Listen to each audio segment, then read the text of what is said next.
All opinions expressed by the program participants are solely their own opinions and do not reflect the opinions of Upscale Love for You.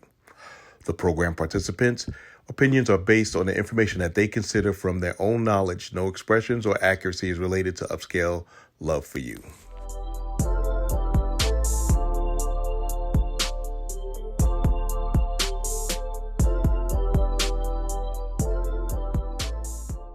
Good evening, everyone. This is yours truly, Dr. Fabulous. And you know what? Tonight is the night.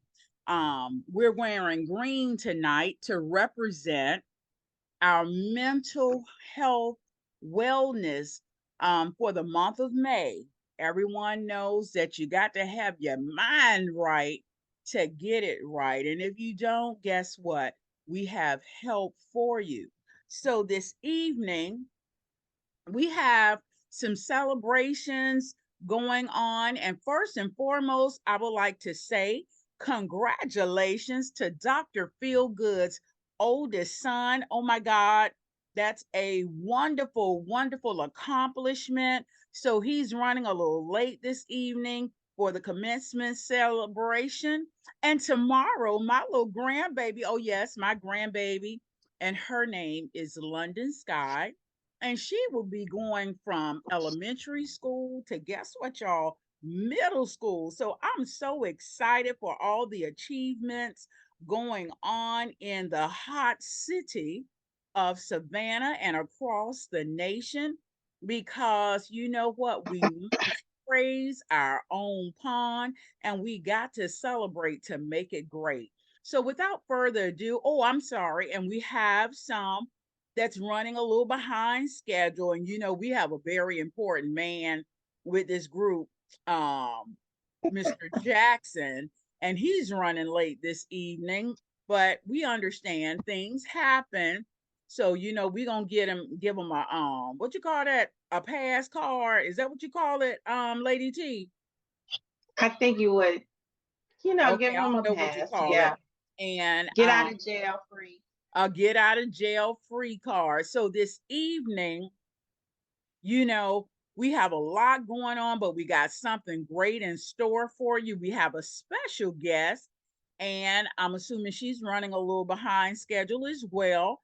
Her name is the only Dr. Williams, and she's a licensed therapist. And we thank God that we have someone that's going to talk to us about the different mental care aspects of things of that nature. And without further ado, I was going to ask Lady T, are you ready to introduce yourself? I am ready, Dr. Fab. I want to thank everyone for coming out. I am so excited, and I want you to just ask your questions. Do not be afraid. Do not be shamed, because we're here to learn. So I am ready for this ride, Dr. Fab. Are you? Girl, I am in full effect and I'm ready, ready, ready. Now, I know Special K said that she was trying to log on. We are having bad weather here in the beautiful city country of the Hinesville, Savannah area. So I don't know if that's what the case is, but nevertheless, we still gonna go ahead and get it started. And I'm going to tell you all just a little bit about Upscale Love for You. Upscale Love for You is formulated to entertain, educate, and facilitate self help, self love, and everything you want or wish to know about love and relationships. And that includes dating, marriage, if you're a widower, if you cohabitating, whatever you want to call it, me shacking and a Bendigoing, whatever you want to call it. Upscale Love is here for you, because guess what, you all? We uncover hot topics, sensitive issues, and tales even to singleton, people who are having parenting struggles and everything in between. Whether you are actively seeking directions or just looking for a way to pass the time or genuinely looking for a good conversation, Upscale Love is here. And guess what, y'all? We got so much to say and so much to tell until, let me tell you, every Thursday it's a different deal. So, you know what? Also, let me say this. We didn't get our beautiful little introduction because, like I said, Dr. Feelgood is absent, but nevertheless, let me say this to you. No answer is a wrong answer, and everybody's opinion matters and it counts. So, with that being said, Upscale Love for You is not held accountable for anything that is put out here in the universe, the orbits of YouTube, Facebook, Instagram, or whatever social media platform that you may be on. But if you say it, it's coming from you, not Upscale Love, because everybody has their own point of view. And so tonight, Ray, Action Jackson, Action Jackson, say that twice or three times, and it'll really get your tongue tied. But Action Jackson, I'm gonna try it one more time. Action Jackson, are you ready for your intro? Okay, well, I guess not. And I see that Special K has not logged on yet. So I'm going to put a little question in the atmosphere for everyone. Now, last week, it got a little deep. And as I say, dealing with mental health, there comes along different traumas. And when I say trauma, you would be oh so unfamiliar with situations that you think that don't even affect you, but they really do. And so I look at it because even in middle school, oh my God, I didn't realize that in middle school, teenagers are having traumas with relationships right now in middle school.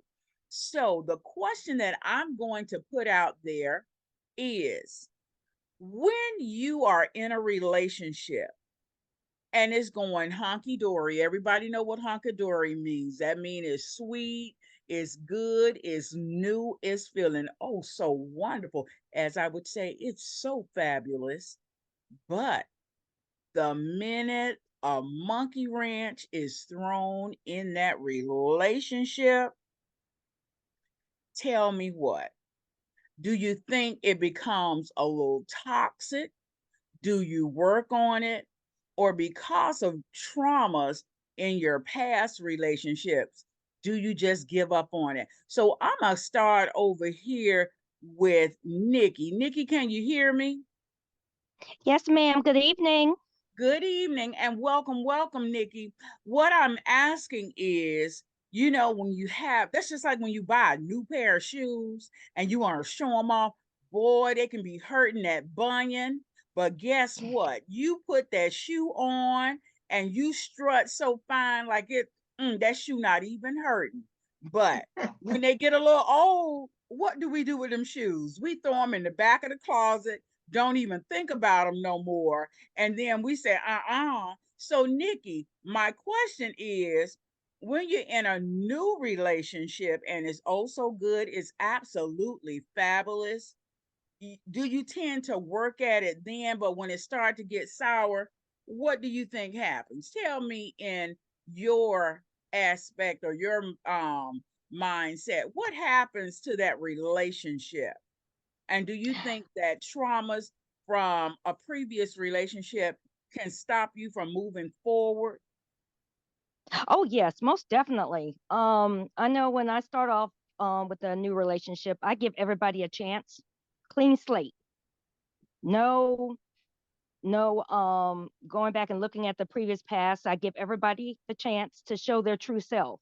Of course, when you start a new relationship, you're meeting the representative at Mm-hmm. first, and then you start peeling back the layers.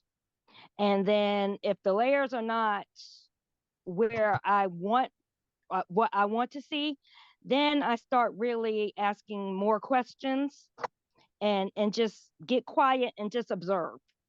Okay. and see if it's worth going forward. Maybe it was just a one time thing. Something happened. I didn't like it. Just see if they've learned from their mistakes. But if it keeps repeating itself over and over again, then I definitely start second guessing and maybe just back away a little bit, and or maybe just end it, I got because you. I'm getting a little bit too old to be just wasting my time on something that may not get better. Gotcha. So, Mm-hmm. Nikki, is it almost true, or should I not say this? Because I know everybody want to eat your head off when you talk about Steve Harvey's 90-day rule. Because Hmm. you said normally we see the representative and then we start, after a time or two, they start to show them their true selves. But what I was really trying to get at is, in the time that you're meeting this person and you're having conversations with them, do they ever give you any signs of they have mental health issues, or if they've had something to be so traumatic in their life that they're not willing to put forth an effort with a new relationship? That was what I was trying to get at. Oh, yes, I've definitely seen that. In a previous relationship, everything was going great with this particular guy, but Mm-hmm. then he would lose I would say something that I wouldn't think was offensive, but he would take it as offensive, and then he would just block me. He wouldn't call. He would just block me off of everything. There was no way for me to communicate, call, text. And then maybe 6 months later, he'll pop back up like nothing's happened. And then he'll do it again, do the Mm, exact same thing. I may have said something that may have triggered something in his past. And then he would just do a block again. So I just decided, when he came back for the third time, um, I just did not even give him a chance to even say hello or whatever, because I was like, you've got something going on in your life, something traumatic, for you to just shut me out when you're saying that I am the one for you.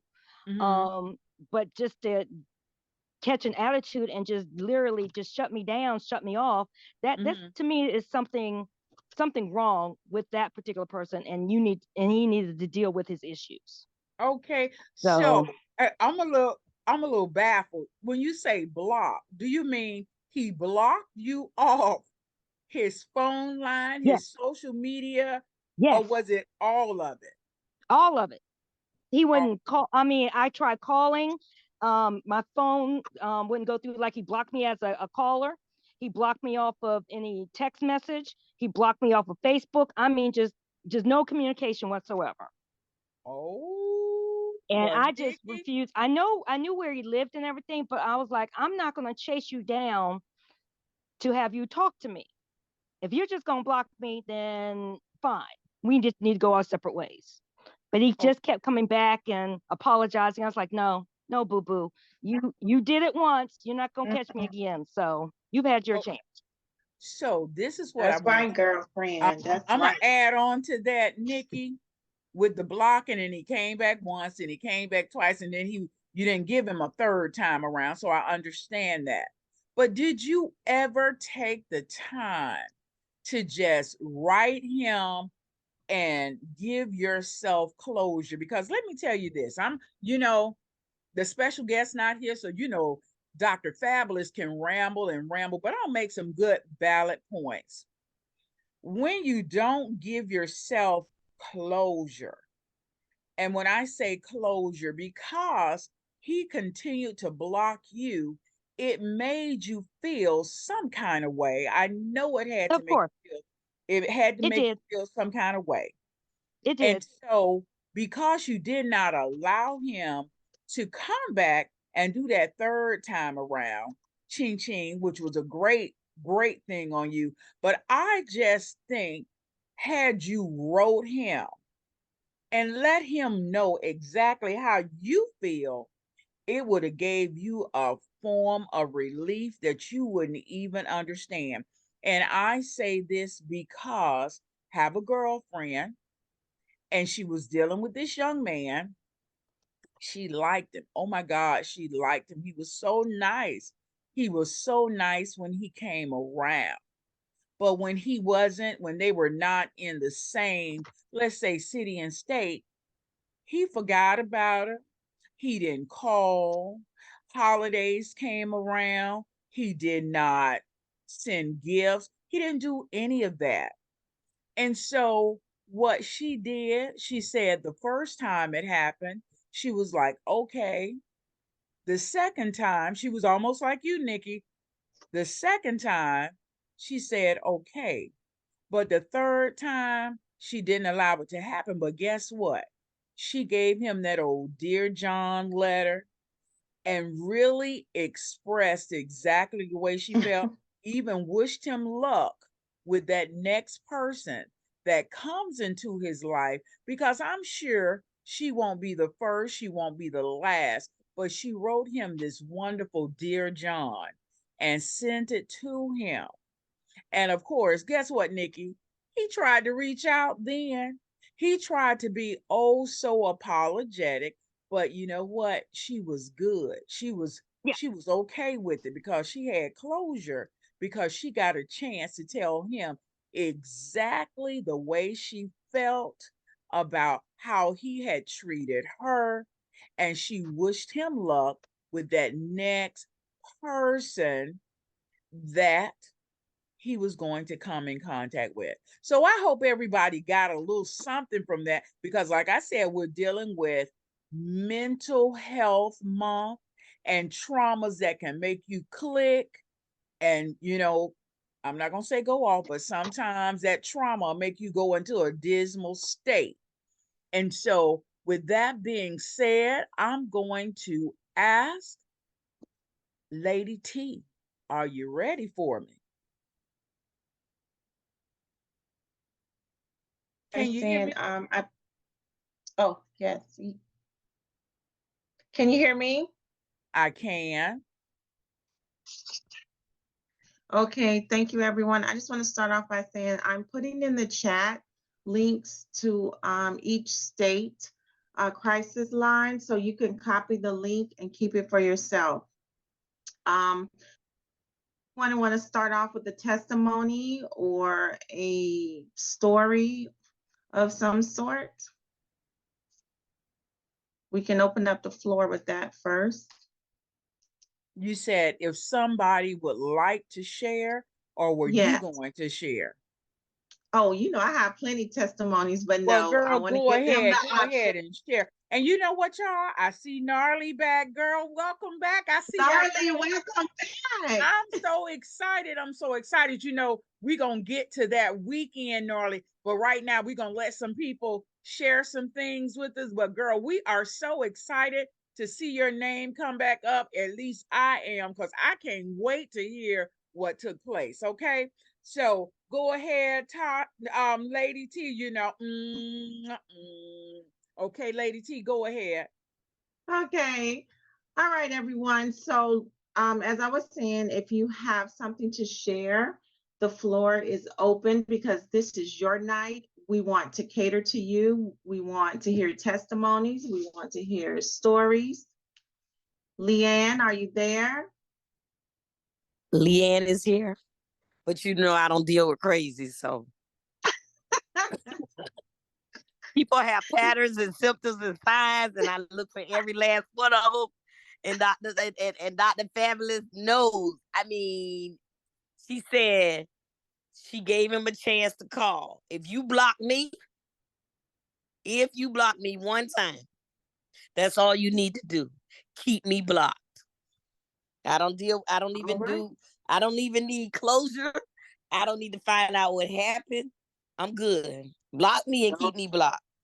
Okay, I don't play those games. So what if the person was like nervous and just I'm a grown ass woman. I do not play games. If you're nervous, then why you step to me? My personality shows in the beginning. And if you think you can't deal with it, don't step my way. I'm good. But if you block me, and you couldn't pick up the phone and say, hey, I'm going through something. Blocking a person is, and Nikki, this is, I'm proud of you. When you block a person, you cannot communicate. Communication is a key in relationship. So once you block me, you have shown me the type of communication that you do. You get pissed, you block. You get mad, you block. You do this, you block. Grow up, because I'm a grown ass woman. So that's a Preach. form of pettiness. Preach. Nikki said preach. I And just let's don't run. entertain. A man blocking me is telling me, okay, like I said, people have patterns and symptoms and signs. They're there. Mhm. And I understand that we have to get to know a person in the beginning. So let's bring out Steve Harvey. Okay, 90 days. 90 days is not a long time, y'all. 90 days is not enough. Right. I'm just going to tell you, 90 days is not enough. But the moment you block me, when people show you who they are, believe them. Mm-hmm. If they got a mental illness, then they need to tell you about their mental illness or say, you know, I got a slight problem because we might not be able to make it. We might not be able to talk. Okay. But wait a minute now. What if they don't know that they have a mental issue? Okay. Some They people block. walk around and do not know it. Okay. Because no one has taught them. Mm-hmm. Okay. So you meet John Doe, y'all kicking it, talking. All of a sudden, you're blocked. You don't know why in the Mm-hmm. hell you blocked. Do you know why you're blocked? No. Okay, you call him. He doesn't call you back. He doesn't call you back because he lost his phone. He lost your number. What? What happened? Oh, they were having phone problems. Let's say that's the Okay, common line. so hypothetically speaking, they got phone problems. Okay, so you Mhm. decide you want to call me, right? Uh-huh. So I'm saying, hey, what's up? Glad you're still alive. Everything okay? Yeah, you know, I just needed to get through such and such. But you and I met and we're grown. We can't talk about anything and everything under the sun. Mm-hmm. I want to know. I want to know who you are and whose you are. And if I Mm-hmm. can't, then what do we have to talk about? I Come mean, on, I Lady totally T. agree, Leanne. Lady T, I don't play games. You should know that. I'm Yes, like I yes. said, I'm ready for a relationship and it's got to be real. I'm over the hill. I'm up there. I just don't have time to I don't have time to master somebody else's mind. I have to master my own. All right. Okay? I agree. Okay. So if somebody blocks you, they're telling you they don't want to talk to you, right? Mm-hmm. How many times you need to tell me that? Oh, you only can tell me one time. Right. And hell, I will probably block you first, if No, you're I not don't block acting right. people. I don't block people. I don't block my worst enemies.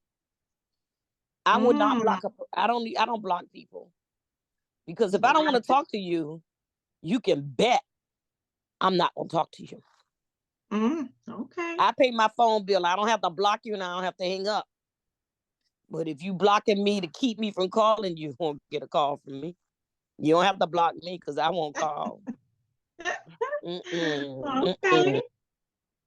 mm-mm, mm-mm. Dream, let's see. Let's hear from you. Are you there? And Dream? Okay.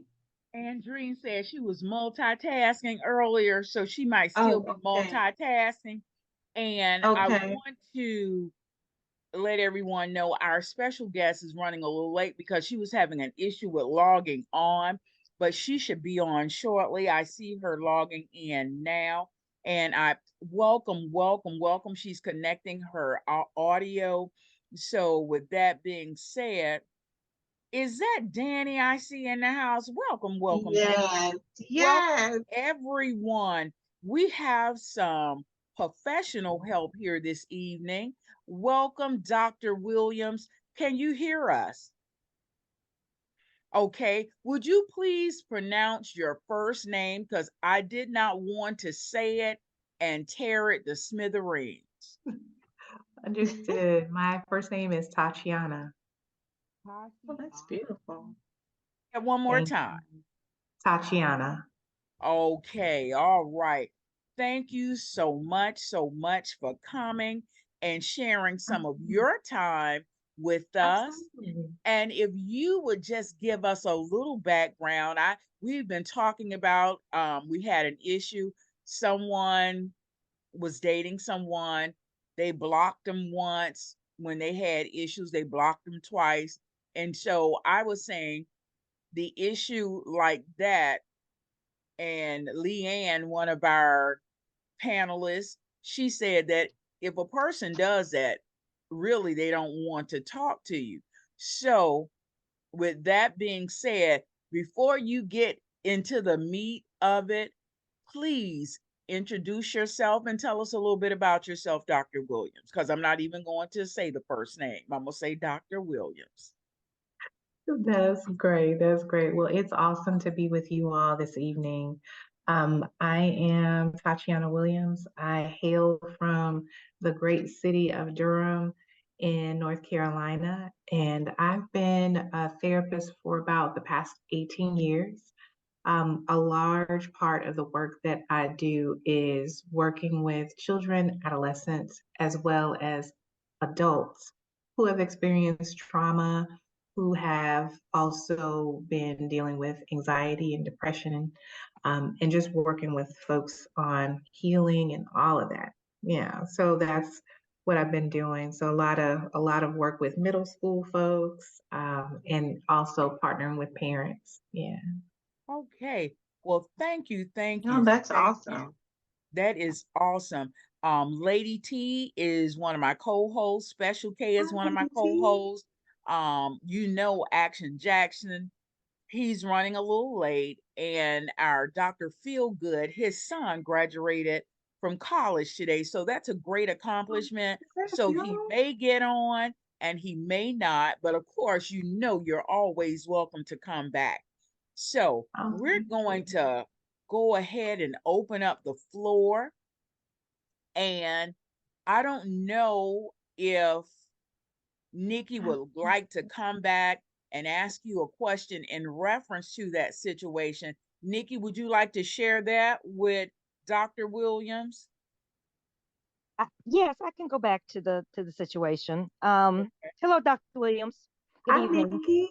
I was in a relationship a few years ago where this gentleman was leading me to think that I was the one for him. He was treating me like royalty and everything. But then when I said something or say anything that may have turned him off or offended him, he just took it to heart and just blocked me off of all of his phone calls, all the messaging, all of his social platforms, just disappeared. And Mm, then 6 months later, he would come back and act like nothing happened. And I would try to talk to him about the situation, and then he was saying, "Well, I'm just going through some things." And then he would start off again acting like everything was fine. And then I would say something again that would just trigger him blocking me again for the second time. So, and then a year later, he comes back and for the third time, and I just would not allow him back into my space. So back mm. when, if there's a situation or knowing when I should back off from a person, is there any uh, tell signs that I should be looking for in an individual, or should I just watch and observe how they react to things?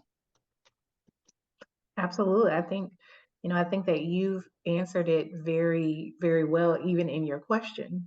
And so I think one of the things that Maya Angelou says that came to my mind, especially when you said when he came back that third time, was when people show you who they are, believe them.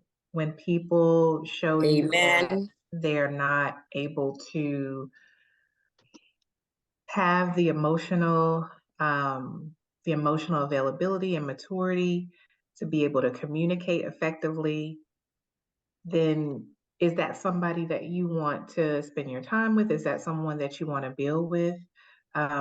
If if you can't have a conversation to kind of really even understand what, if anything, happened that led to the blocking, and then are those the kinds of behaviors that you want to kind of engage or entertain when you're seeking a partner or you're seeking someone that you want to spend your time with? So I think that yes, there are oftentimes things that people will do that will show you who they are and what happens. And a lot of times these, what is it, the disagreements and the times where everything is not roses and daisies gives you an opportunity to see folks, how they navigate, how they walk around, how they walk the world, and how they engage other people. I think that the first time that it happened, that was a sign, a sign to be mindful of it. I think that you were being open that second time and kind of reconnecting, but you definitely saw in that third time. Yeah. Thank you. Doctor, I think I did right by just not engaging him the third time. Yeah. Right. Dr. Williams, I definitely appreciate your answer, but you know what? Let me say this. As a woman, the intuition told me if he did this every 6 months, Nikki, I want to tell you, honey, he was living a double life Ooh, come because on. the way in which I gathered that is that he was looking for a reason to put you on hiatus in order to continue to live the life with who he was actually with. Because if he came back every 6 months, what was he doing in that period of time when he wasn't with you? So the analogy that I'm getting is I think that he might have been seeing you and someone else as well, because that 6 months thing is what threw me in the monkey ranch of thinking he had something else going on. So, ladies, think about it real hard. And Leanne said it, Dr. Williams said it. If a person do something to you one time, they really showing you that they don't want to be bothered. They really don't want a relationship. They just trying to hold on to see where it's gonna go. Because I believe with my whole entire heart that they have someone there already, but they just trying to string you along. Leanne, you got your hand up. Yes, 6 months. 6 months is more than the 90 days. Like I said, it takes more than 90 days. Mm-hmm. But if someone is not in constant communication with you and they are trying to get with you and get to know you, that right there tell you not necessarily that they're living a double life, but that they're not interested in you the way you deserve to be treated. You're not Right. being treated the way you should have been treated. Mhm. Now, if they can't treat you like a queen, the least they could do is treat you like a princess. And I he get didn't. it. And he did neither. Okay, Okay. I got you. Everybody can't be as hard as me, but I don't understand people sometimes. They Mhm. play crazy games. That's all. Well, Dr. Williams, I have a question for you. Um, so when you're out there dating, this is a crazy world right now, and I think COVID has traumatized a lot of people. So when you're out there dating, what are the signs or the flags that will show you, okay, this person has some type of mental illness, whether it's bipolar or, abusive? or I don't know what the other options are, but what are the signs? So you're asking, what are those signs to know that someone has a mental health diagnosis when you're dating? Yeah. Yes. Well, I think that's a tricky question. And I say that it's tricky because I think that there are some things that come off in those interpersonal exchanges, but I think that we're in a place right now where some people can mask it and some people cannot.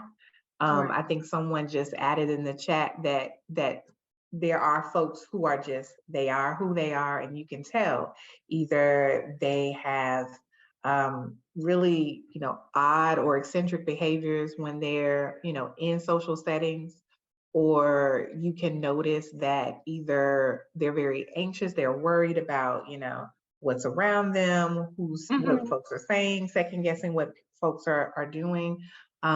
But I think that what truly, in my opinion, when you truly have an opportunity to understand someone, you're spending time with them. I think the really strong things, those things come off in those initial meetings. But I think that sometimes you don't really know somebody until you spend some time with them. I know of someone who was dating someone, and again, for confidentiality purposes, I know someone who was dating someone, and they were getting together on the weekends, and for a very long time, her partner was able to really mask and cover a lot of the things about them. But it wasn't until they got deeper in a relationship and started living together and seeing each other on a daily basis did the masks and the walls come down, and they were able to see, wow, he's not sleeping. He is, up all night worrying about things. He's like having issues and stressors at a job. Like, you really get to know a person when you start to live with them, when the ones at least that are trying to cover. But I think that there are folks who, again, you notice those things that come out. You notice when folks are not able to really manage their emotions, when you see anger, when you see mood swings, like those kinds of things are important. One of my good friends mentioned, for a while, we were, in this mindset of, okay, we're dating, we're seeking partners to marry and so forth. And his thing was, he said, well, I got to see her through all 4 seasons before I know if she's the one for me. I need to see her through all 4 seasons. Yeah. That definitely makes sense. Okay. So now, I'm sorry. Okay, so now Mother's Day have passed, and I know a lot of people have lost someone that they love. How do you get past that grief? I know everyone grieves differently, but what are some techniques that you can show us tonight that can help us get through that? Yes, I think that it's oftentimes one of the things that's so heavy and hard when you're in that grief walk is what will you do? How will you handle things? And I would say first and foremost is really encouraging your friends and your loved ones, being in community with them and reminding them of their humanity. I think that sometimes there's this myth that, some people like pride themselves on, the day came and I didn't cry. Who said that there was an award for not crying? Who said that you couldn't cry? Who said, that that's not okay? So really giving yourself permission to feel your feelings and to do what's best for you. I think a lot of times when I'm working with clients, and I do have some clients right now who are grieving the loss of either mothers or other family members. One of the things is, what will you do to celebrate their life? So does that mean you will do a balloon release? Does that mean you will cook some of the foods that remind you of her? Does that mean that you'll wear some of the colors or smell some of the scents that remind you of her? There are also awesome folks who will, at least in some cities, there are places where they will do group therapy where folks can come together and grieve collectively. But I think that those kinds of things, doing things that really celebrate that person's life, and again, allowing themselves to be human and feel whatever emotions come.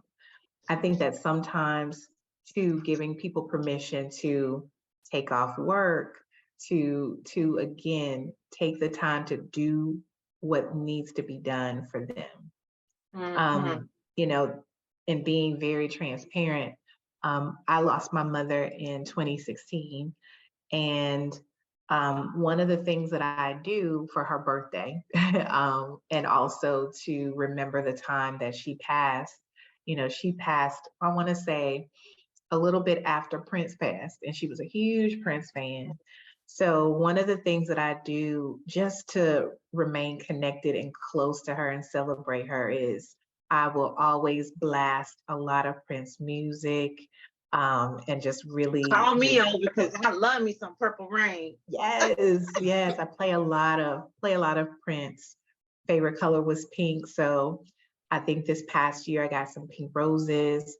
I wore the color pink and just again did some things that helped me to just feel connected to her in some way.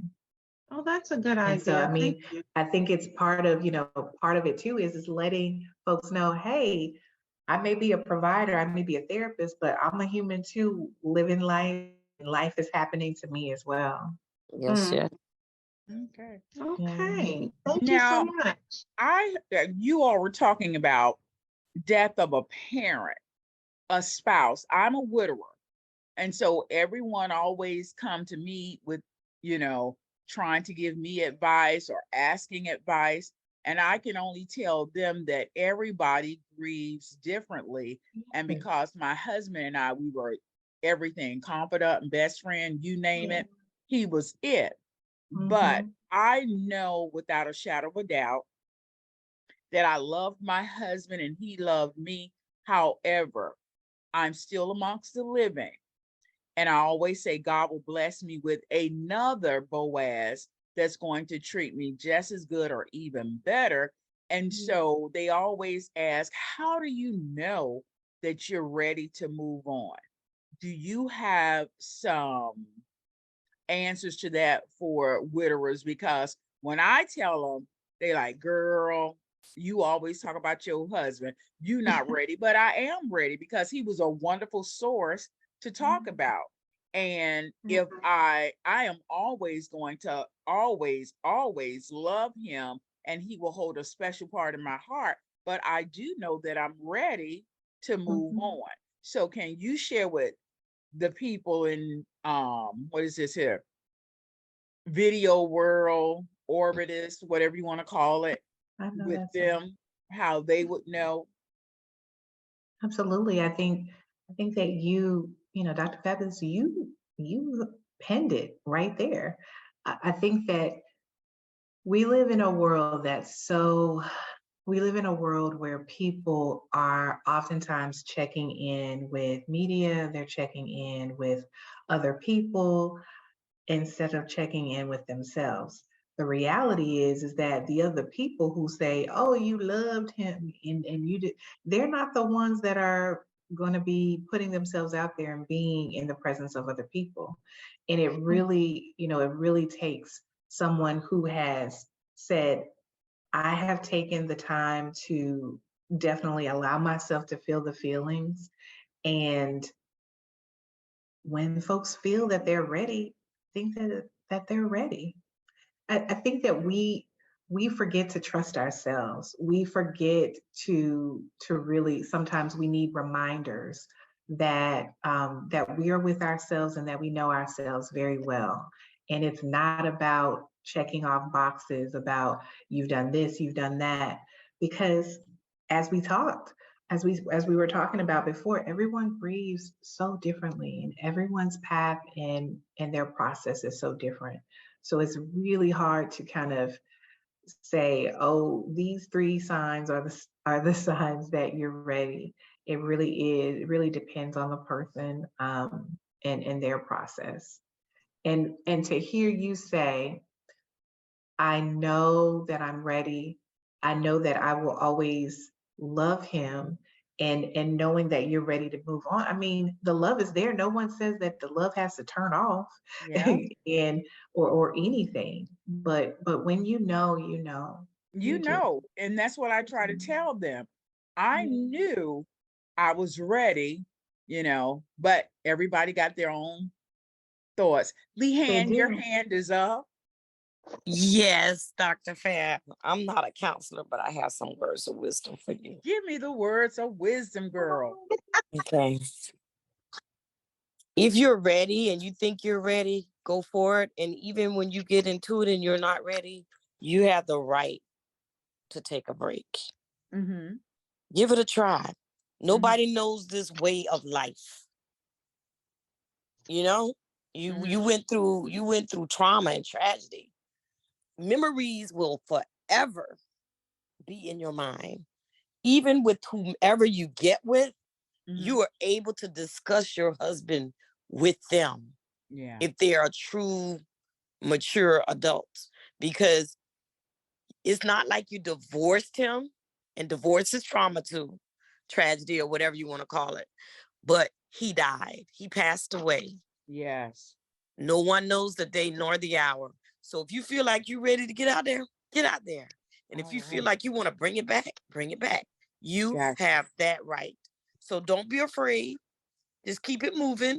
And whoever said, what makes you think you're ready? Baby, I'm ready. I know how I feel. There you But go. when you give it a try, and that's not how you feel, and you want to change your mind, you have that right. Gotcha. Well, So I just, appreciate that, both Leanne and Dr. Williams. Now we are going to put the spin on. And Special K, are you ready to give it a shot to Dr. Williams? Share your thoughts. Sure. Well, thank you and welcome, Dr. Williams. I'm Special K, one of the co-hosts here at Upscale Love for You.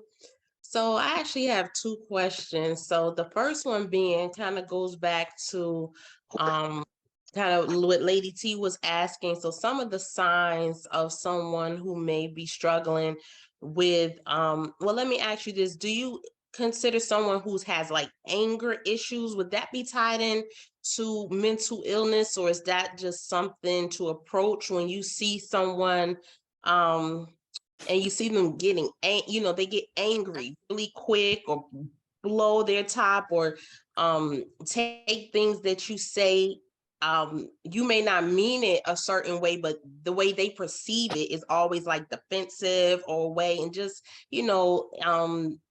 I mean, to me, that would be concerning in the early stages, seeing that when you're, meeting someone.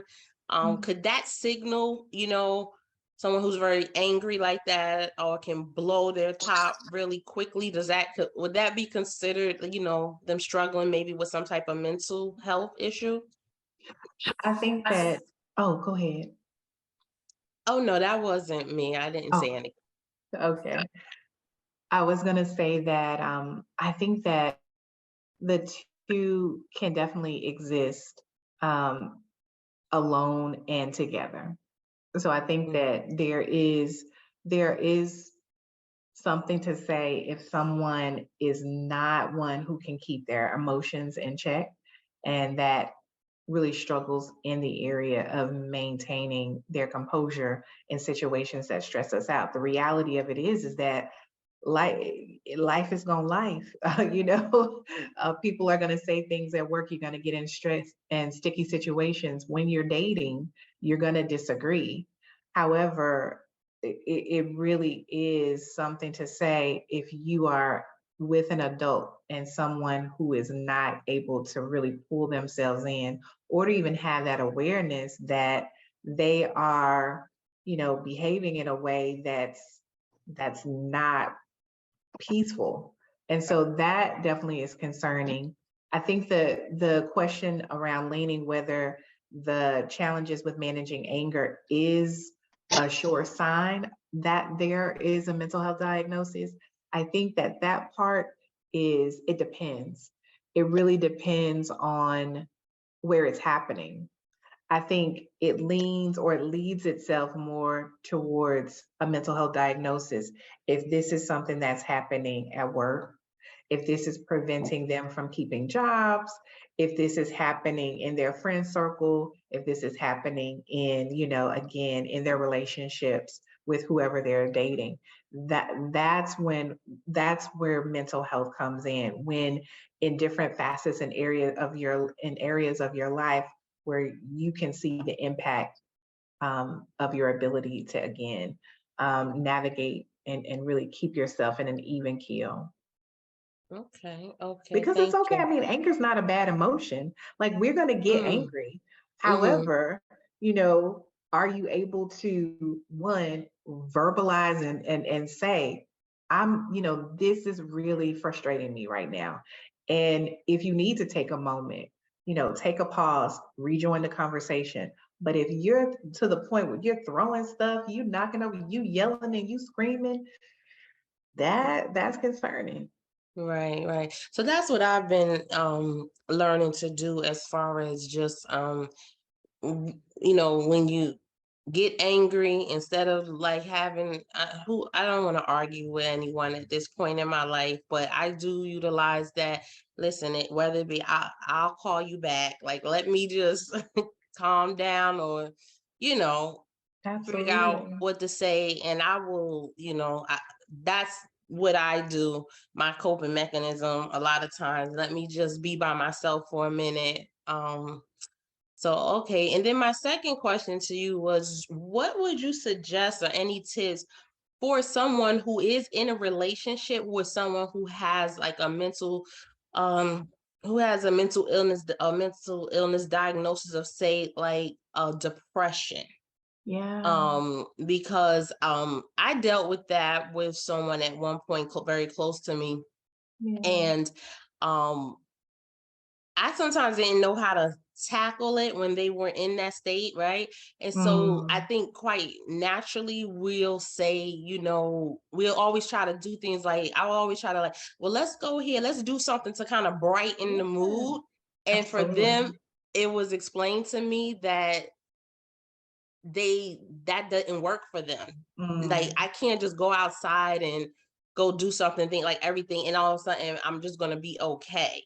mhm. So any tips for, someone who may, be in a relationship, or it doesn't have to be a relationship. It could be like a relationship with, their child, or, just someone close to them who suffers from depression. And how do you handle that and being with someone like that? Yeah, it's a very tricky, special case. It's a real tricky situation, and it's hard at times to navigate because we love our folks. We love them Mhm. so much. We want who wants your loved one to be in this state where they're not feeling their best, and they're in a place where the lens of their eyes is kind of darkened with the sadness and lots of things that come with depression or worry or anxiety and things like that. So it's a hard place it's a hard place to be in at times. And so part of it too is, what are ways that there can be several different things that are going on at the same time. And one of those is that there is a space for grace and compassion for what your loved one is going through, and really educating yourself and understanding it, so that, again, you're not trying to kind of silver line everything and they're just like, this is not working for me. So really educating yourself and understanding what it is that they're going through, and then also giving them the grace to move and work through it. But then there's also this piece of, what are some things that you can do just to kind of take care of you, and not necessarily put the onus and the responsibility for you to work that out for your person. And that's a Okay. hard thing when we love hard and we want to do, we can't do it for them. Right, We right. can't move the clouds. We can't, we have no control over their emotions. It's really them. And so I think it's also important that if you're with partners who are in many ways dealing with a lot of things, what are they doing? How are they taking care of themselves? Are they engaged with their therapist? Are they seeking medication consultation to really support them in moving through it? Because we don't have to just stay in those feelings. There are things that we can do. And the thing that, as we talk about mental health awareness in the month of May, there's so much stigma, there's so much shame sometimes around therapy and around medication. And it's like, so if you have high blood pressure, do you just pray that away? You don't take the blood pressure medicine. If you have asthma, you don't use the asthma pump. Oh, okay. So again, we lean towards medicine to help with the medical conditions, but we get really nervous and hesitant and reluctant when it comes to really doing the things that we can to take care of our mental health and our well-being. So I think those are some things to consider and think about as well. Okay, well, thank you so much. You definitely answered my questions. And Dr. Fabulous, back to you. Okay, now, Dr. Williams, I call myself the devil's advocate. Okay, So so put some on it. this is She what does. I want to know. Okay. You see people and you always say, honey, if that was me, I would not take that.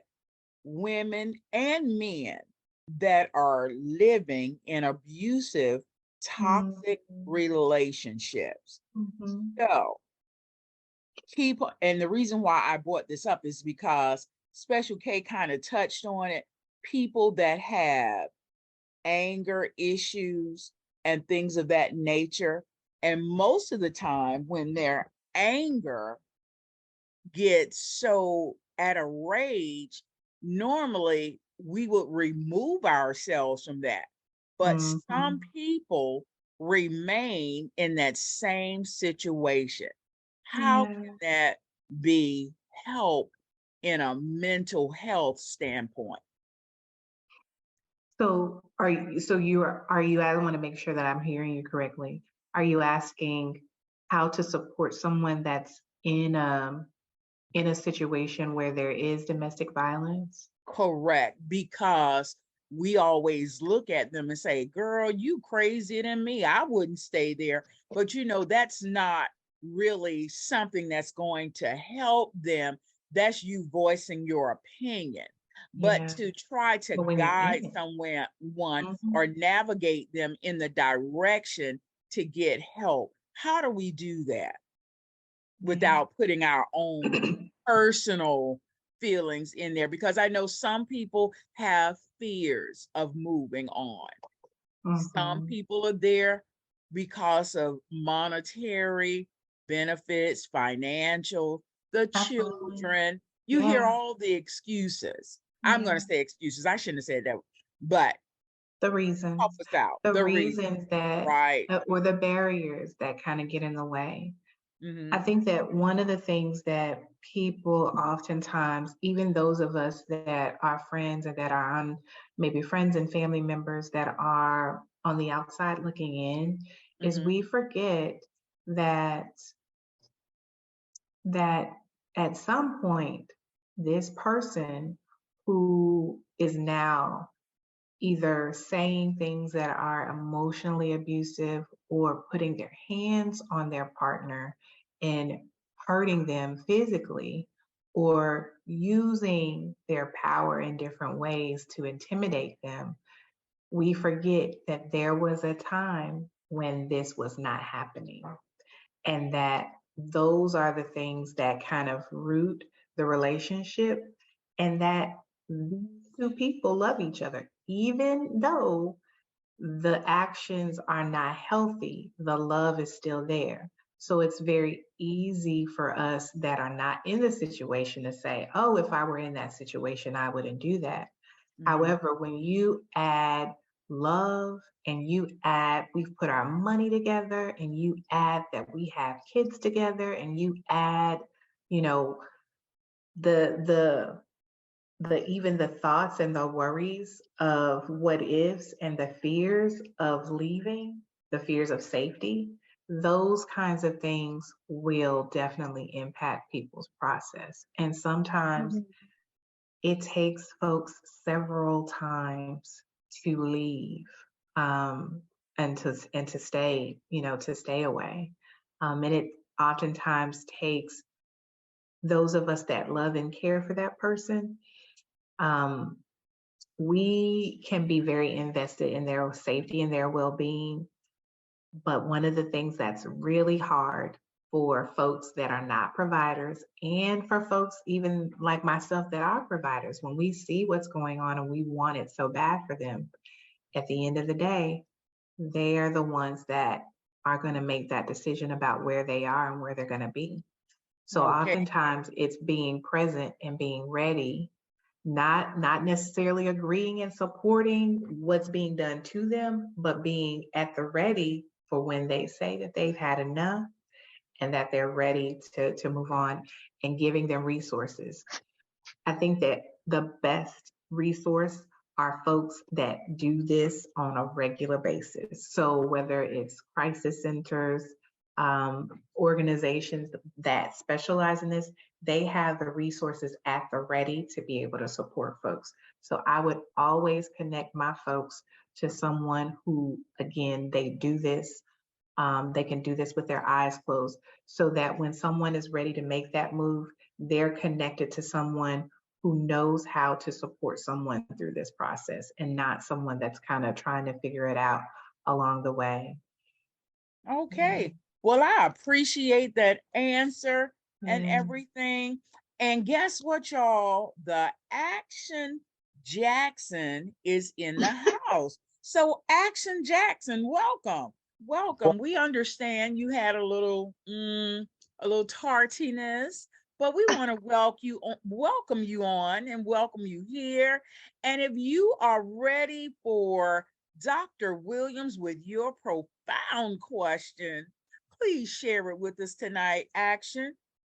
Thanks, Doctor, for joining us tonight. My question is kind of simple. How can a man identify and address toxic behavior in a relationship and prioritize their mental health and well-being as well? Oh, say that one more time. How can men identify and address toxic behavior in their relationships and prioritize their mental health? Ooh, that's a good one. Oh, yes. You know, I think that there's so much also being perpetuated in our society, just around masculinity and what it means and how it's defined, and that's just that's something in itself.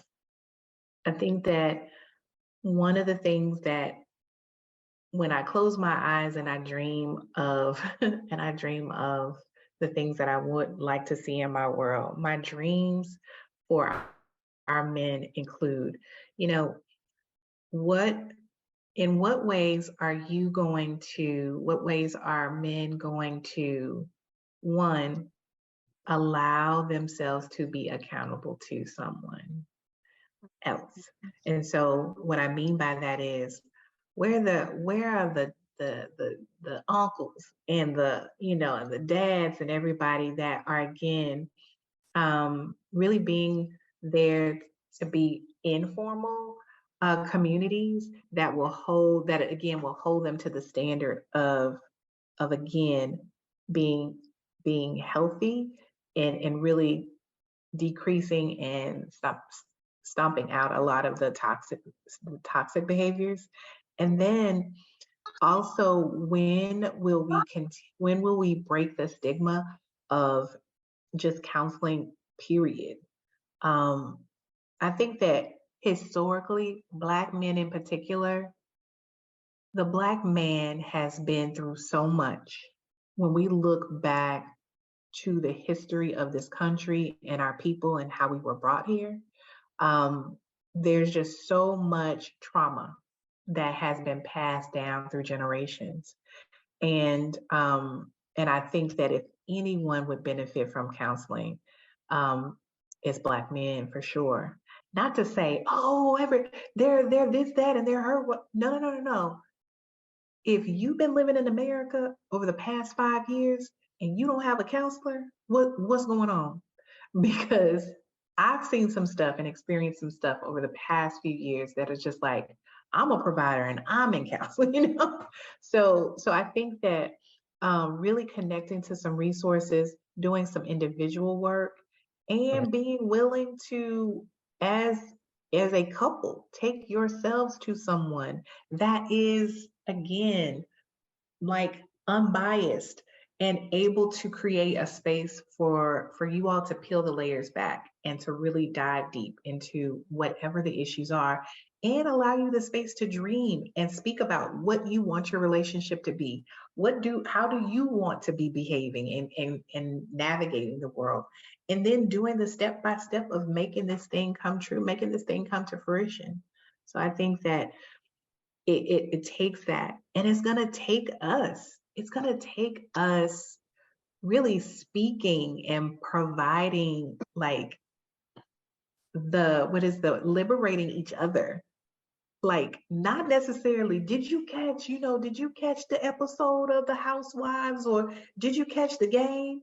We can be with our people and say, yeah, I was in therapy last week and my therapist, like, she dropped some gems on me about just how I've been thinking about, how I carry myself and, my relationships with this person and that person. I dream of a time where speaking about what we're doing and speaking about counseling and therapy doesn't become something that's taboo. It becomes something that's so integrated and normalized and accepted and a part of our wellness and our well-being. Yeah, good answer. Another question. You recommend black men in general should seek counseling, right? But what social factors and contribution to stigma surrounding mental health? Because a lot of times Black men feel ashamed to talk about it. And can we overcome those barriers? Yeah, and part of it too, it is really the people that we're around that are speaking of it, and some of those barriers too include, like, I've seen it this way. I've seen, how I talked about how historically Black men have been through so much, and what I have seen, I would say 2 examples of barriers that I've seen is, I've seen our churches.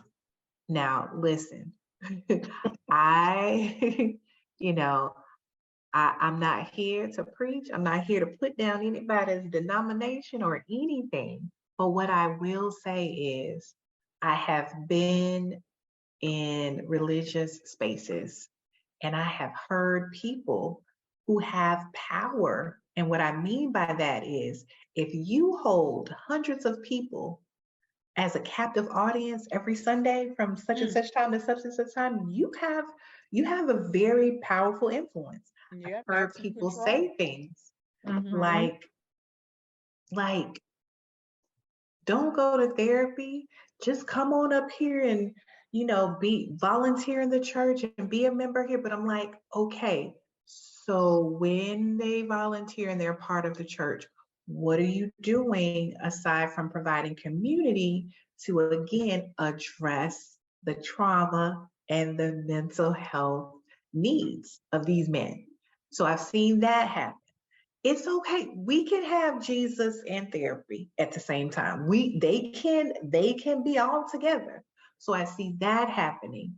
And then I also see the barriers of, again, the shame and the stigma creeping up with family and friends, where we don't have, like, real people. And what I mean by that is, I have four homies who can check me at any moment and be like, Tosh, now you know, but do we allow ourselves to be vulnerable? Do our men allow themselves to be vulnerable to where their friends can be like, dude, what's going on? And so I think that part around where we're covering and we're dismissing things, or I've seen friend groups like, I mean, I tried to talk to him, but I mean, he ain't trying to listen to me. And so we're in community where we don't want to allow ourselves to be vulnerable so that people can call out our blind spots and help us to raise our awareness when we are real out here, just real wrong. So I think those are some of the things that definitely can be barriers. And I will say this too. We need more and more representation matters, right? Representation matters. I can't say enough how, as a Black woman, Black people want to meet with me. And I think that Black men also want to meet with Black men too. So I think that there's a call for more of us to be in this fight so that folks can see people that look like them. All right. Well, thank you so much. Tasha, you have your hand up. I'm sorry, Lady T, you have your hand up. Girl, you about to get a beat. She about to get the beat down. I love those eyes. She You was about to get a beat down. Not my government name. No. Yeah, there you go, Dr. Williams. Okay. Lady T, you have your hand up. Let's try that again. Fabulous. Lady T, You your know you hand can is come up. very well. Question for you, Dr. Williams. Now, we've always touched on the adults. Let's shift over to the children, because we have parents that have children that are going through different things, especially with middle schoolers. You know, puberty is hitting. They have the COVID syndrome, I call it.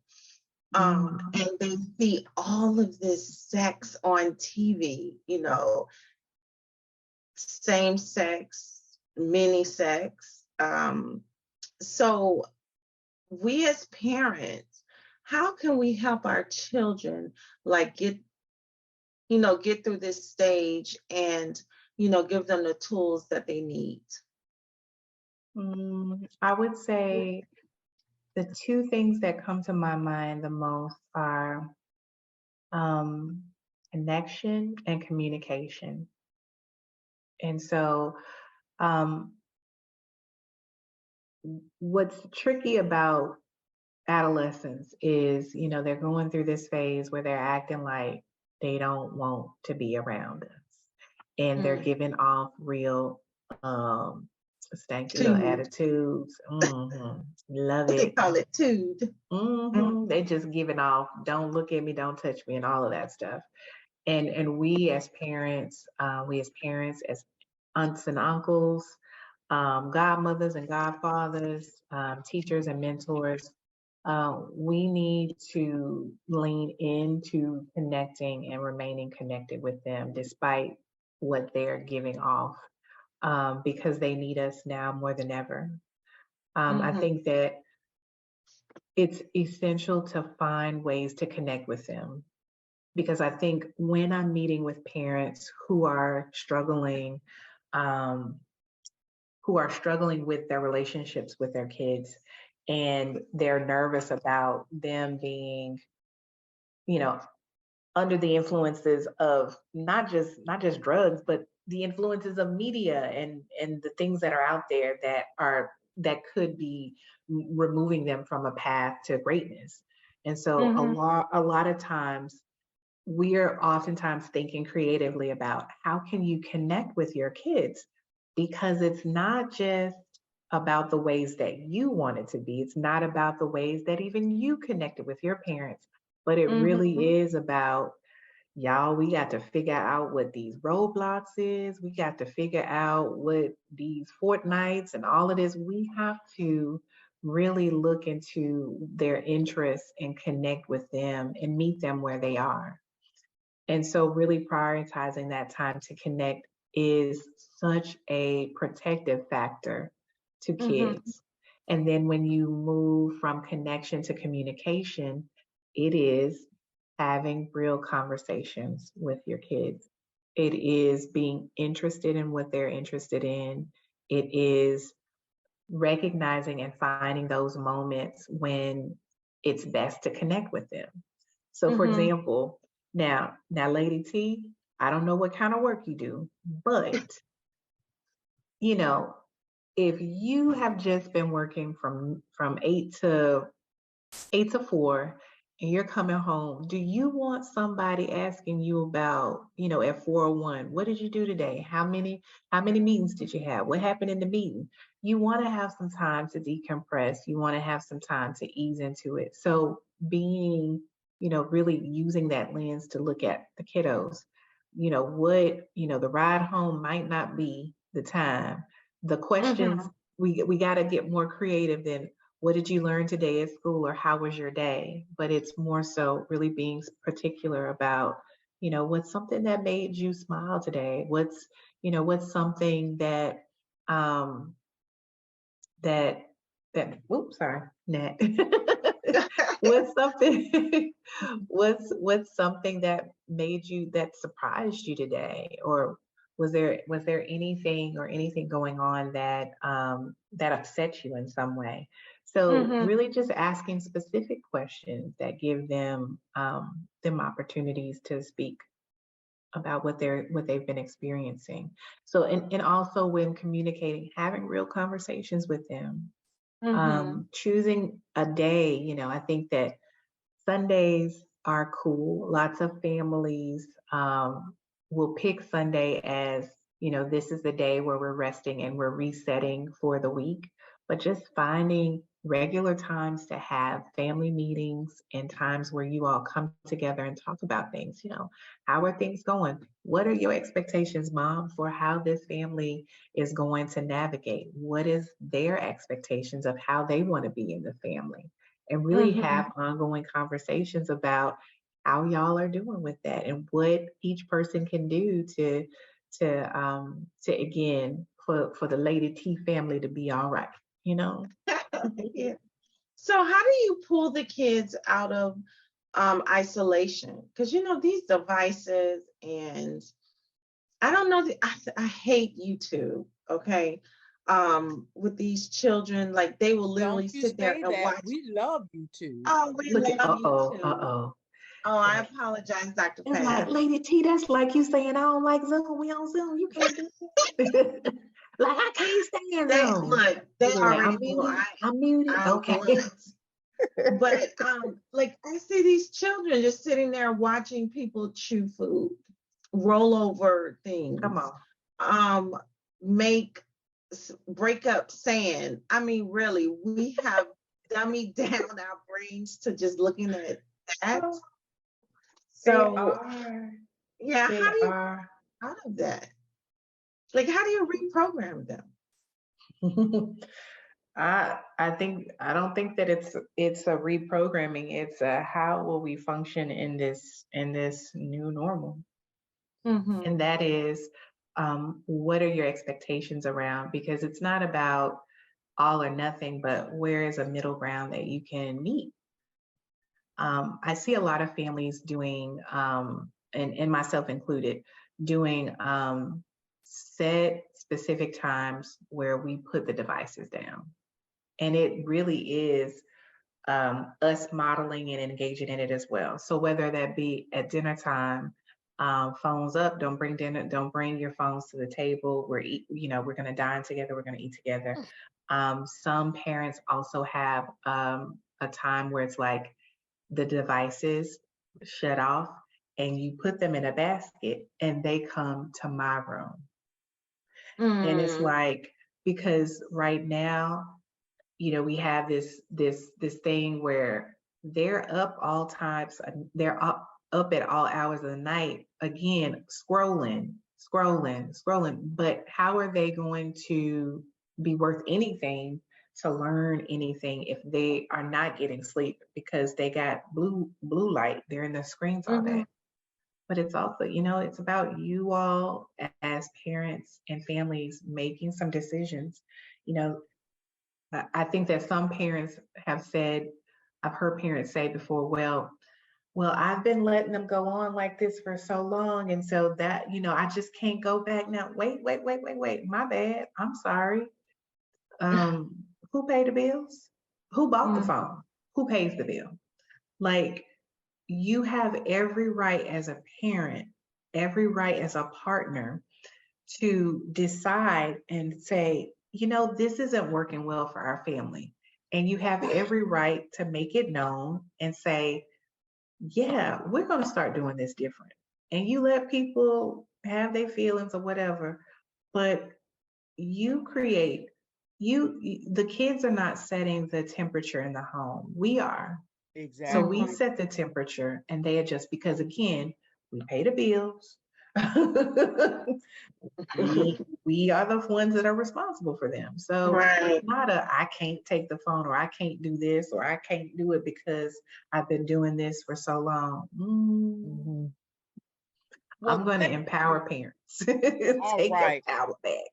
Thank you, Dr. Williams. We're going to take a question from Andreen, and then we want you to sit back and relax because we got some hot stuff coming for you, because Gnarly has made it back in the building, and she went on a special date that she's going to share with us this evening. So I thank you. Come on, Andreen, and then we're going to flip the script and let Gnarly tell us how her date went. I think your answers have been great, by the way. It's been very informative. I don't think at this stage in my just career and my development, I think the relationships that I want to kind of disrupt and navigate are the work relationships, and how to effectively, I'm in that phase where I'm getting ready to check you, because I feel like there's way too much, like, we talk about equity and we talk about microaggressions, but I feel like it's still there. So I'm a one of few black spaces in a white space.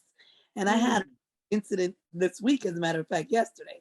And I've decided my latest thing is, because thank goodness my kids are grown, they're at college, they're not grown, but yeah, the phone situation, the phone stay with me at night. I feel like we need to set the tone. We pay the bills.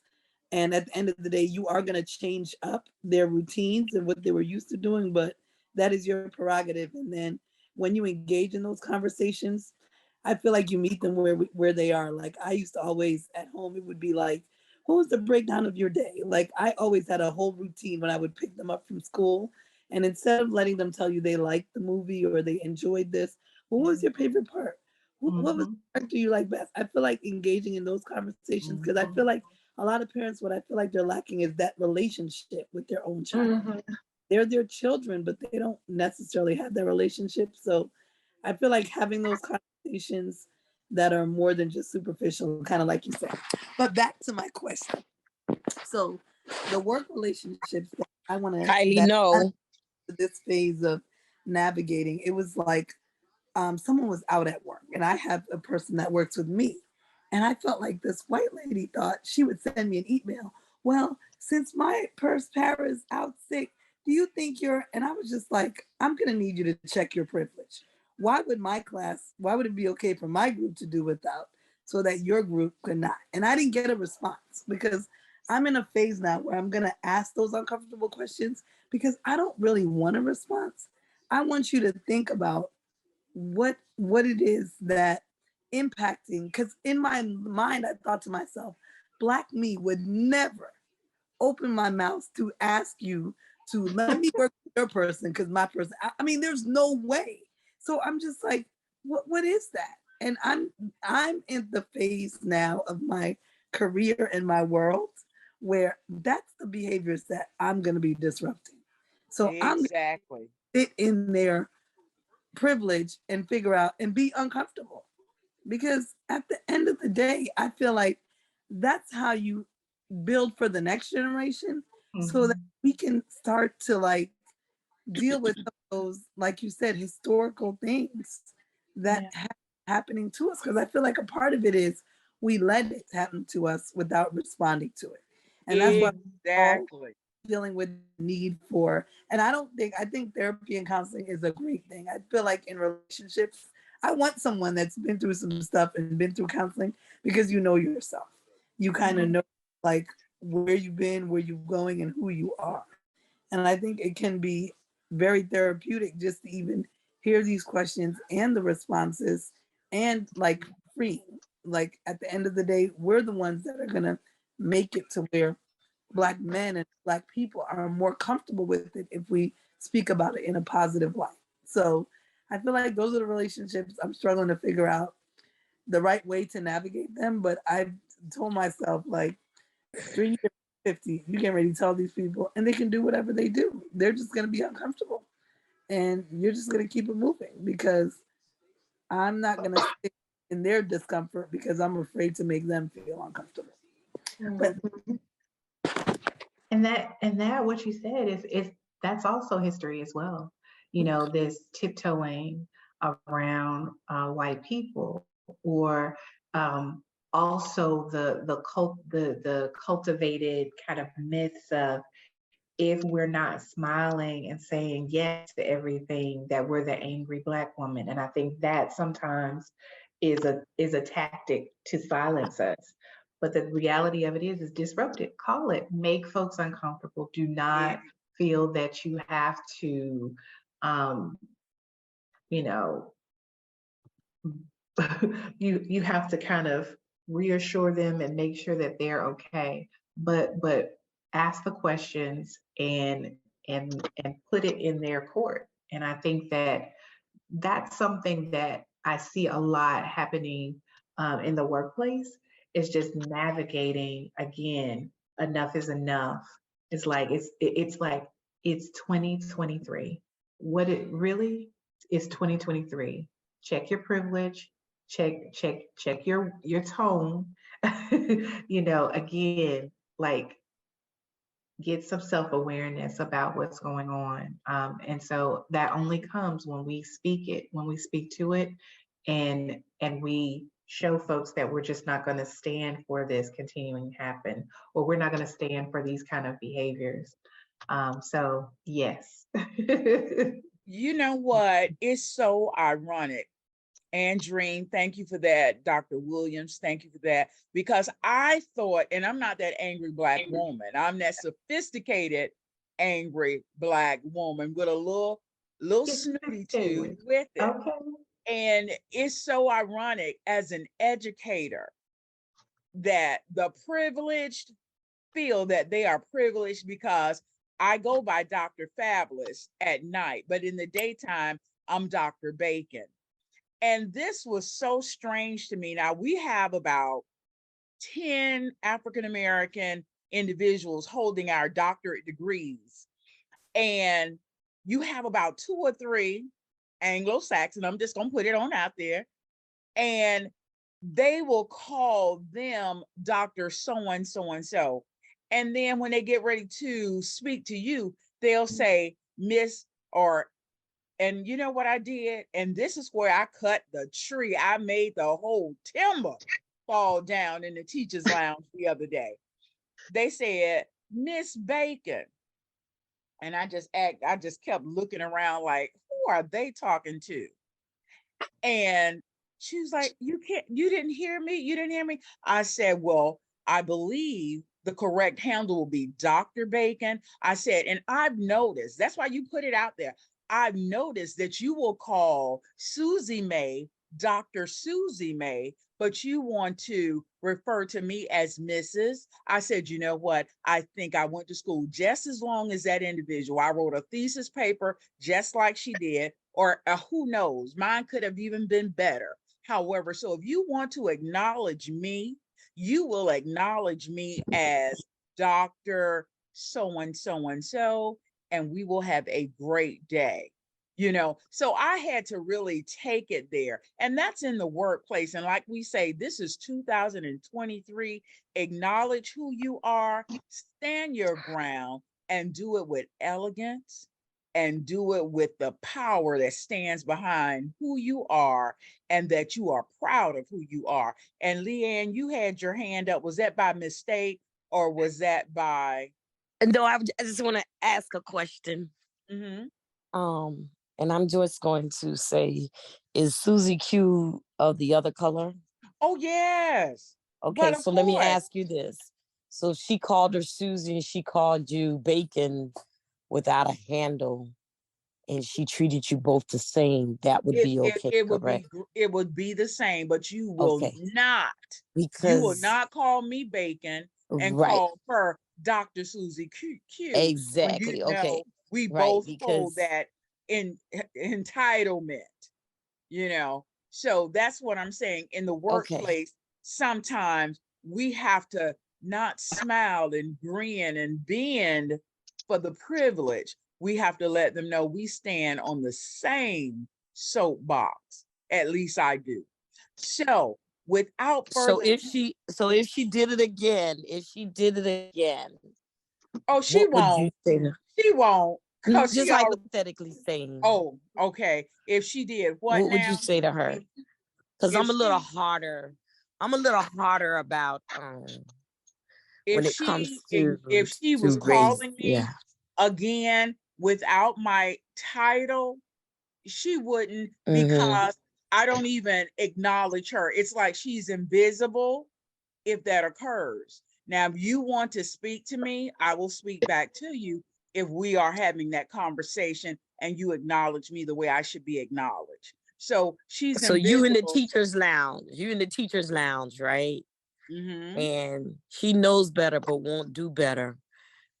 And I guess because you and I are like two different people, Mm-hmm. but sometimes that embarrassment on her would teach her a harder lesson, such as, so why you call Susie doctor and you call me miss? Oh, no, no. I brought that to her attention. I put her on the, okay, because I'm getting ready to say I'm about to put you on Front Street, because I don't need to. I'm like a direct person. Mm-hmm. I'm like, how you gonna call her Dr. Susan? You gonna call me Miss? Hell, I had my degree before her or whatever. What's up with you? You know, I'm gonna put you. I'm putting you on the spot so that you can defend yourself and know that you would never do that to me nor anyone else. Exactly. See, She I guess knows now, because I had to put her right in the path, as they say, right in the path of righteousness. Okay. yes. So Okay. All right. Okay. she got it. She understood, and she understands the assignment now. So okay. Great. with Great. that Great. being said, I understood fine. Dr. Williams, I cannot thank you enough for coming on to Upscale Love for You. Don't let this be your last time. But girl, sit back, hold on tight, and I'm going to turn it over to Gnarly. Gnarly, are you with us? Because you know we've been waiting on this. I think it was about a week ago. Yes. Yes. Yes. Gnarly Yes. planned a Yes. trip, Gnarly. and I need to know what the outcome was. Gnarly, are you with us? I'm here. So how did it Okay. go? The trip was good, actually. I mean, everybody enjoyed themselves. Everybody enjoyed themselves. So we're not going to get any of the dynamics. I would say Gnarly, listen, she being too push posh, girl. no, Brilliant. I'm like, I don't feel too good right now. I've been like up the road back and forth, so I need to get some rest. But Okay. it Well, was you're going to have to good. come back on, Gnarly, and give us the real 411. Because I don't Yes, want to get it half-handed. I want you to just keep it it sealed. was Nice. good. I will tell y'all, it was really good. Like, it was her first time, and she's still talking about it. It was good. I watched. I got my rocks off. I Well, cheered. I cheered Oh. him on. It was a lot going on, but it was fun. We did a So, well, couple of rounds. So, so Gnarly, she wasn't nervous. She wasn't, she so never what did this I did, before. well, we all never. Gnarly breaking up. That's That's yeah. listen. We never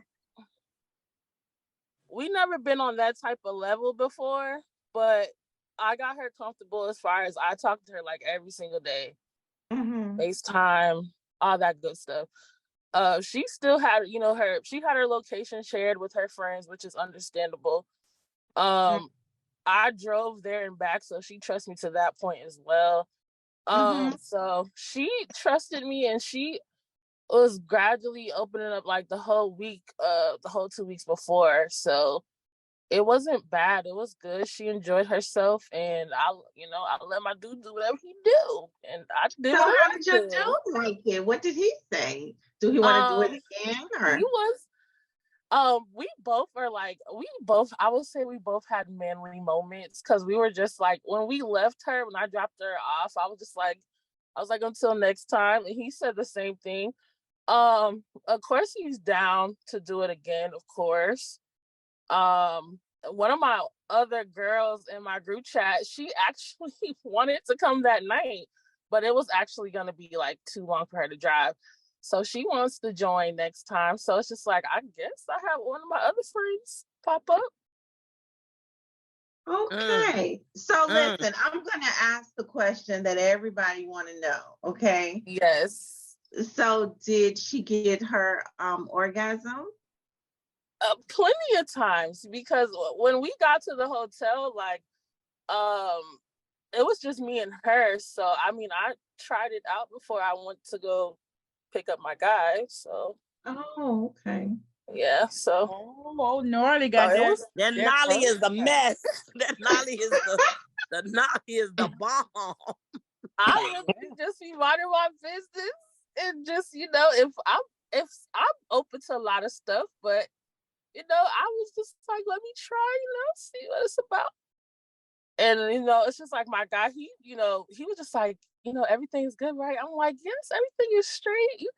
I would never put you in a bad situation like that. So he had fun, and he want to do it again. Probably with a different homegirl though, but I'd rather do it with my homegirls than just random people, unless we're vibing like that.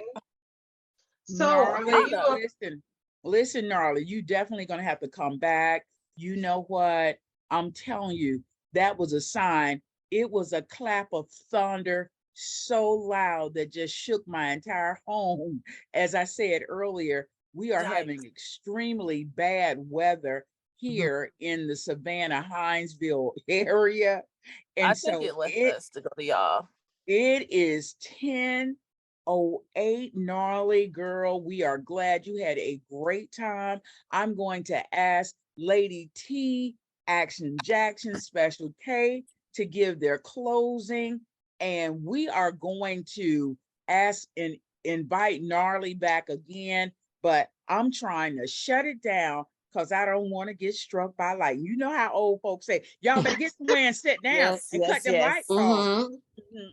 So go ahead. Well, thank you all for coming. It was a pleasure. And Gnarly, you have to come back because we have 21 questions, okay? Like Dr. Williams says, the help is there. There's nothing to be ashamed of. Just go out there and just get it. You never know what type of feeling or, accomplishments that you would have once the trauma is gone. So Dr. Fabulous, I'm going to turn it on over to Special K, and let's see what she has to say.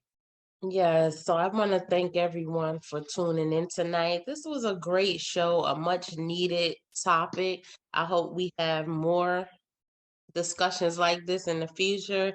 And Dr. Williams, I want to thank you on behalf of Upscale Love for You for giving us your time. It was a wonderful conversation. I know I really enjoyed it. I learned a lot from tonight's conversation. So again, good night, everyone. And just remember to always love yourself first. And we're going to go ahead with Action Jackson with your closing statements tonight. Well, I thank everyone for coming tonight. Dr. William, we appreciate you being a special guest and informing our guests and answering our questions. We look forward to seeing another episode. You're welcome to come back anytime. Feel free to be a part of the team, and turn up Dr. Fab. All right. Well, thank you everyone for sharing I cannot thank Dr. Williams enough. Please, please, please don't let this be your last time.